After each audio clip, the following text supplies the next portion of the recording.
Trump could face thorny issues on South Korea visit. Seoul, South Korea. President Donald Trump visits South Korea on Tuesday on the second leg of his first official Asian tour. While Trump will be looking to use his trip to strengthen Washington's alliance with Seoul and reaffirm their joint push to maximize pressure on North Korea over its nuclear program, he will also be faced with several thorny issues weighing on the relationship. Here's a look at some of them. North Korea. Both Trump and South Korea's liberal President Moon Jae-in agree that it's time to ramp up sanctions and pressure on North Korea, which has ignored international condemnation as it moves forward with its nuclear and missile tests. But Moon, a former human rights lawyer, still favors dialogue as a way to defuse the nuclear tension and vehemently opposes a potential military clash, which experts believe would cause enormous casualties in South Korea. This contrasts with Trump, who has threatened the North with fire and fury and exchanged warlike rhetoric with North Korean leader Kim Jong-un. The world will be watching what kind of language Trump will use in his comments on North Korea.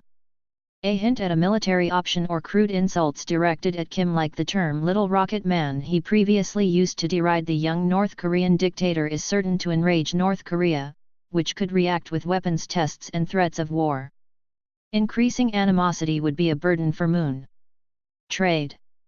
Renegotiating South Korea's bilateral free trade agreement with the U.S., dubbed KORUS, is likely be high on the agenda during the Trump-Moon summit. Trump has criticized the deal as a source of the U.S. trade deficit with South Korea, an argument officials there dismiss. Before Trump's presidency, many in South Korea and the United States regarded the deal as a key pillar of their alliance. But Trump has made scrapping trade deals a hallmark of his presidency. Earlier this year, reports that Trump was considering triggering a withdrawal from the deal caused uproar not just in South Korea but also in the United States. The two countries eventually started talks this summer on renegotiating the deal, which went into effect 5 years ago. Many South Koreans are watching if Trump will make off-the-cuff remarks on the trade deal during news conferences or on Twitter. U.S. troops.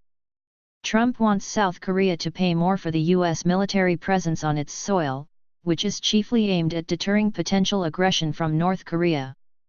During election campaigning, Trump said South Korea and Japan must make more contributions for together hosting 80,000 U.S. troops or he might withdraw those soldiers. Security jitters subsequently flared among many in South Korea and Japan. Since taking office in January, Trump hasn't publicly threatened to pull out the troops, but he did request greater burden sharing with South Korea during his first summit talks with Moon in July.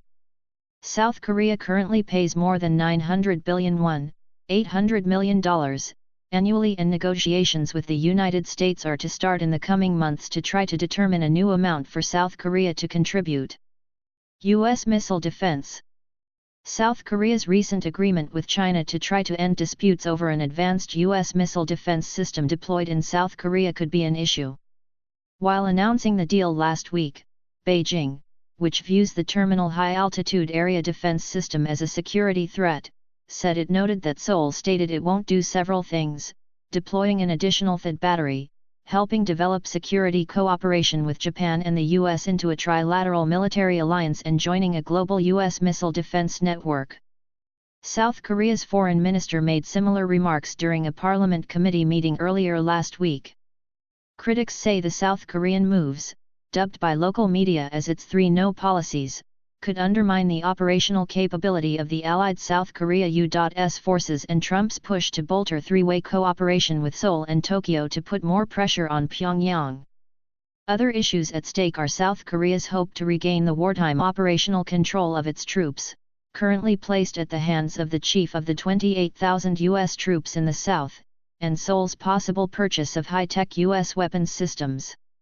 Associated Press writer Yoo Kyung Lee contributed to this report.